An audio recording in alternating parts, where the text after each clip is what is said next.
Hello, I'm Tony Mangino from TC2, and this is Staying Connected, a podcast where we talk about what really matters to enterprise buyers navigating today's technology and sourcing decisions. I'm joined today by my colleague Larry York from TC2, and we're going to be talking about benchmarking. And not benchmarking as a generic market check, and not benchmarking as a simple answer to the question, is this price good? We're talking about benchmarking as a strategic capability. That is a way to understand where your technology deal stands before you negotiate, before you extend, before you run an RFX, before you accept a supplier's savings story, and before you lock in the next operating model. In complex enterprise technology deals, a discount is not a benchmark. A supplier can offer a reduction from list price, from legacy pricing, or from a narrow piece of the environment and still leave major cost, commitment, and risk untouched. Larry, welcome back to Staying Connected. And let's start with what might sound like a simple question. Why is benchmarking so important before an enterprise customer enters a negotiation? First, nice to be back here with you, Tony. And I say because suppliers know their margins. The customer needs to know the market. Without that context, the supplier often defines the negotiation. They tell you the offer's competitive. They tell you the discount is meaningful. They tell you the terms are standard. And unless the customer has a credible fact base, it is hard to know which of those claims are true and which are simply part of the sales motion. Good benchmarking changes that. It gives the enterprise a grounded view of commercial competitiveness, total cost, contract risk, and negotiation leverage. It helps the customer move from, we think this should be better, to, we know where the deal should land and we know what to do next. And Larry, that's a key distinction. Benchmarking is not just a data point, it should inform the negotiation strategy. Exactly. A benchmark that only produces a number is incomplete. The real value is turning market insight into action. Enterprise technology deals are too complex for simple averages. You have to normalize the scope, architecture, geography, usage, volume, service levels, transition, transformation, contract obligations, and commercial terms. Otherwise, the comparison can mislead the customer. Two companies may both be buying network services, but one is transforming the WAN, one is maintaining a legacy estate, and one is negotiating under a compressed renewal timeline. The same rate may mean very different things depending on the operating model and the deal structure. So, what you're saying is if the benchmarking doesn't account for context, it can create false confidence. That's right. Market data without context can be dangerous. It may suggest a deal is competitive when the customer's taking on too much commitment, weak transition rights, poor renewal flexibility, or lifecycle costs that are not obvious on the monthly rate. Good benchmarking asks a broader question. Are we making the right enterprise technology decision at the right price with the right terms for the right operating future? Larry, let's break that down. What should good benchmarking actually evaluate? There are several dimensions. First is pricing and unit economics.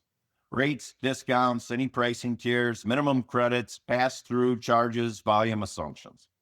Second is total cost of ownership. That includes recurring charges, one-time costs, transformation investments, transition economics, ramp exposure, future demand, and credits that may be at risk if the environment changes. Third is contract structure. Term, renewal rights, exit flexibility, benchmarking rights, governance, price protection, service levels, remedies, and change control can be just as important as the visible price. Fourth is architecture and scope. The benchmark has to consider the technology roadmaps, solution design, support model, included services, supplier responsibilities, and transformation timing. Fifth is service performance, service levels, escalation paths, reporting, operational governance, compliance, and accountability all affect the value and the deal. And finally, there's negotiation position. What does the supplier care about? What alternatives does the customer have? Where is there competitive tension? What range of improvement is actually possible? That's certainly much broader than what is the market price for this service. It has to be, Tony. In enterprise technology, the price is only one part of the economics. A supplier can give a stronger unit rate, but take value back through commitment, term, exclusions, service definitions, or weak flexibility. The benchmark needs to show the customer where value is strong, where risk is hiding, and where the negotiation should focus. Larry, let's talk about the process. What does the process look like when benchmarking is done well? It all starts with the baseline. The customer needs a clear view of current spend, inventory, demand, service scope, commercial constructs, and contract obligations. If the baseline is weak, the benchmark will be weak. Then you define the peer set. You select the most relevant comparison frame by service tower, scale, geography, architecture, term, and operating model. The goal is not to compare the customer to an abstract average. The goal is to compare against relevant enterprise outcomes. Next, you model the economics. That means analyzing recurring charges, transition costs, commitments, credits, ramp periods, and life cycle exposure. You're not just asking, what do we pay today?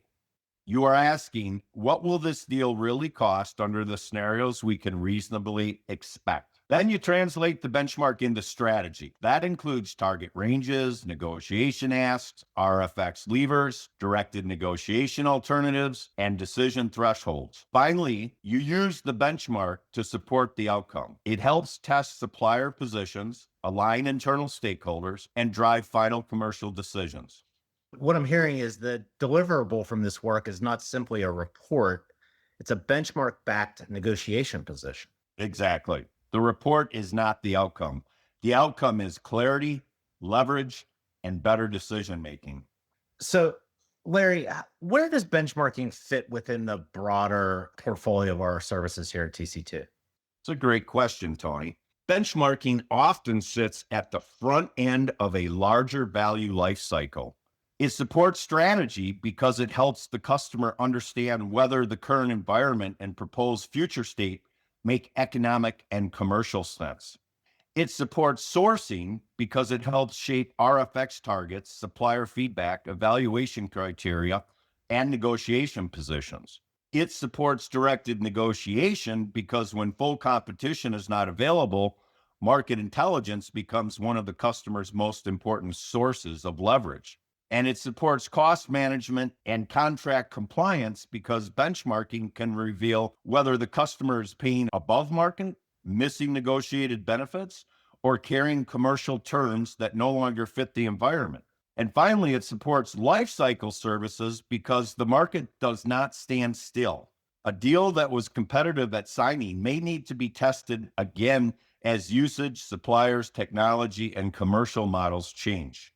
And that's important. Benchmarking is not just a one time event before a big negotiation, it can and should be part of ongoing technology governance. Yes, many customers first ask for benchmarking because they have a deal on the table. But the broader opportunity is to build a more disciplined way to evaluate technology decisions over time. Larry, if a listener is looking at a supplier proposal right now, what questions should they ask before accepting that it's competitive? They should ask, what is the supplier comparing this offer against? Have we normalized for scope, architecture, usage, volume, geography, term, and operating model? Are we looking only at rates or also total cost and contract structure? What commitments, credits, transition costs, and future demand assumptions are embedded in the deal? Where are the negotiation levers? And what decision are we trying to support? Renewal, RFX, transformation, directed negotiation, or business case approval? Those questions help make the benchmark practical. Larry, let's flip this around. What should enterprise customers avoid? Avoid treating a discount as proof of competitiveness. Avoid relying on generic market averages. Avoid benchmarking only the easiest line items while ignoring lifecycle exposure. And avoid waiting until the supplier has already set the timeline and framed the decision. Timing matters. Benchmarking is most valuable before the negotiation path is locked in. The key takeaway is that good benchmarking tells enterprise customers much more than whether a price is high or low. It tells them where the deal stands, where risk is hiding, what the market supports, and how to negotiate from a position of strength. Larry, any final thoughts? Yes, Tony. Benchmarking is most powerful when it becomes a strategy tool. It should help the enterprise make, defend, and execute the next move. If it does that, it creates clarity for stakeholders, pressure on suppliers, and better long term outcomes for the business. Thanks, Larry. I think that's a great place to leave it today. And for our listeners, if you'd like to discuss benchmarking, market intelligence, negotiation strategy, or how to evaluate a supplier proposal before you commit, or if you'd like to discuss other technology strategy, sourcing, and cost reduction needs with Larry, me, or any of our TC2 and LB3 colleagues, please give us a call or shoot us an email. You can also stay current by subscribing to Staying Connected, by checking out our websites, and by following us on LinkedIn.